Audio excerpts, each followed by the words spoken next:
virus is spreading around the world. The virus continues to ravage the COVID-19 virus. More than 200,000 people. It's hard to imagine when this pandemic will end. The country have reached full capacity. We learn about Devine on a very critical way. His condition was deteriorating. He had been on mechanical ventilation for a long time. He was exhausting all medical therapies possible.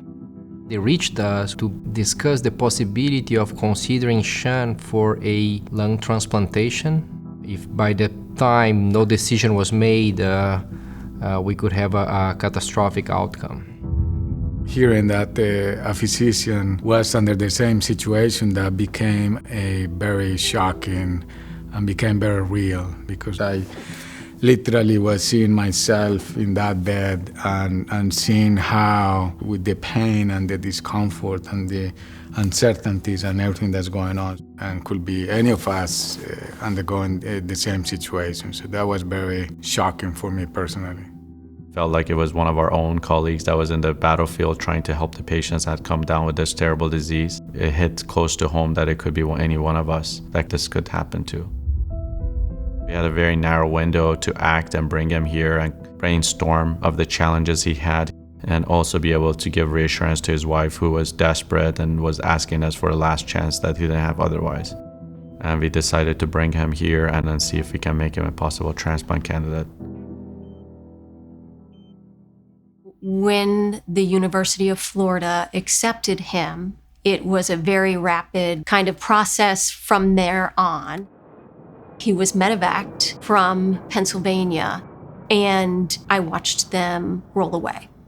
And that probably was one of the hardest parts for me. I wasn't going to see him for several hours. A day or two maybe, because we're in Pennsylvania, and not knowing what could happen, or being afraid of what could happen, honestly, while he was on that flight. That was one of the hardest parts in this very hard journey. Well, he was admitted on November 13th, 2020, and then on November 15th, everything just kind of flipped upside down. He was put on a ventilator, he was in a medically induced coma, and just things seemed to be getting worse. And I was praying and praying and praying, and I just remember being so nervous. I didn't know what was going to happen because nobody knew about this virus, and just eventually was just like, there's no hope, there's nothing left. Never in my wildest dreams did I think it would progress and progress so quickly to the level that it did. It was a lot to process given what Sean does for a living. Here's Sean, who is a pulmonologist, a great doctor, and he's working day in and day out in the ICU. And of course, this was long before there was a vaccine. And so here he now goes from being the caretaker and the healthcare provider to being the patient.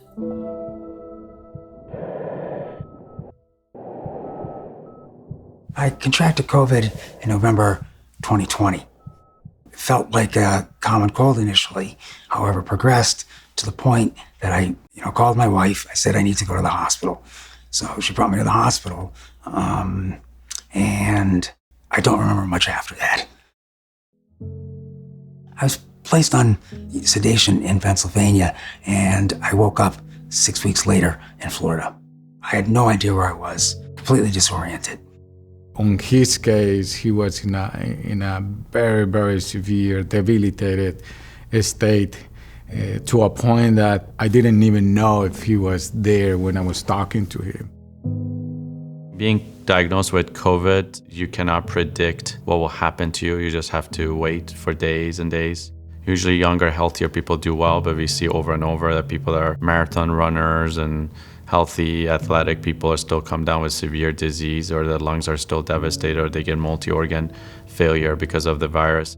So the lung gets more and more injured and becomes completely scarred and into a stage that is unrecoverable. As a physician, you always worry about, complications. You obviously know statistically the long-term outcomes. So that enters your mind.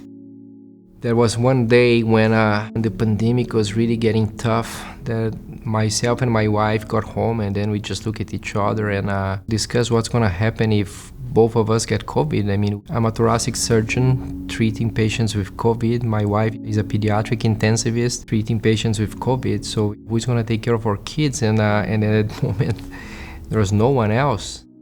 You know, my concern was surviving it. That was my biggest concern. Mainly because, you know, you be leaving, you know, a family behind. That was my biggest concern. There you go, yep. Yep. Good.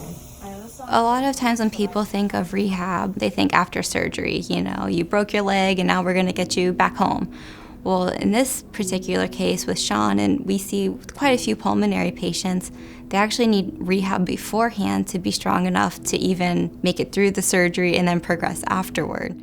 The process from going to being bed-bound, completely dependent on everything, to getting them standing, walking, it usually takes 1 to 2 months.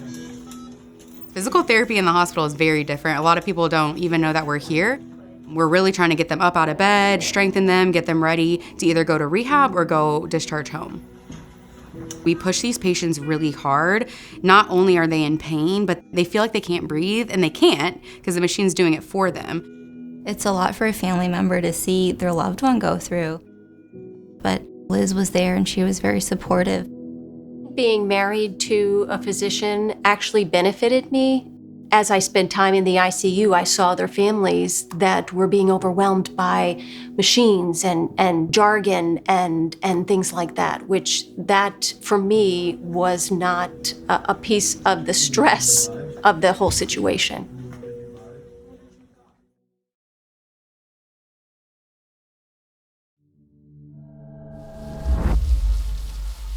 I think it was the early afternoon, and I went for transplant at 5. So it didn't give me a lot of time to think about things. However, I had thought about it a lot prior to this. My thoughts were, of course, racing all over the place, but I immediately thought, this is what's going to save him. We have to do this in order to save his life. It was a long span of time, but I did have the comfort of having my sister here with me. Liz had a great piece about her, about what was going on and the hands that Sean was in, and she dozed off. And I thought that that was such just a definition of everything that had happened up to this point, that everything that we came here for is now happening, and she could rest in the peace of knowing that he was right where he needed to be. He was in that OR, and he's getting those lungs.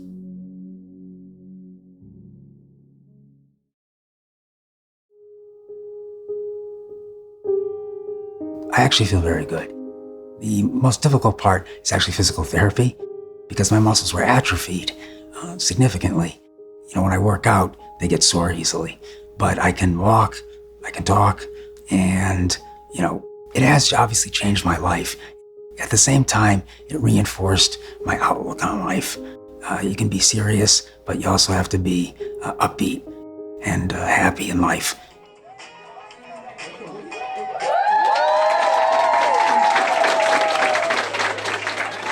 It hasn't, at this point, changed anything in terms of what I plan on doing.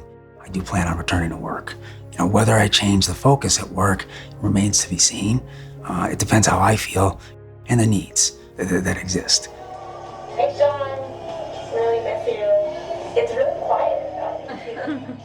Every single lung transplant that we did that has been successful. A big part of it is that every single transplant that we did, the patient had a loved one that never left the hospital, always supporting their loved one, and you can only imagine how difficult it can be, and they're still there. So it just shows how it's not easy, but it's doable, and everyone needs to believe it's doable. Otherwise, it doesn't work.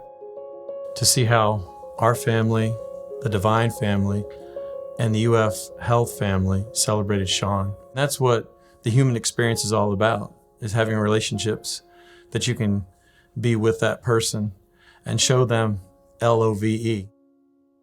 Sean's story is one of faith upon faith and hope upon hope and miracle upon miracle upon miracle. I can't emphasize enough the importance of being vaccinated. I'm a good example of what happens if somebody contracts severe COVID. I had a double lung transplant, which is not easy. Most people don't get a second chance at life, and I plan on using it to the best of my ability for as long as I can.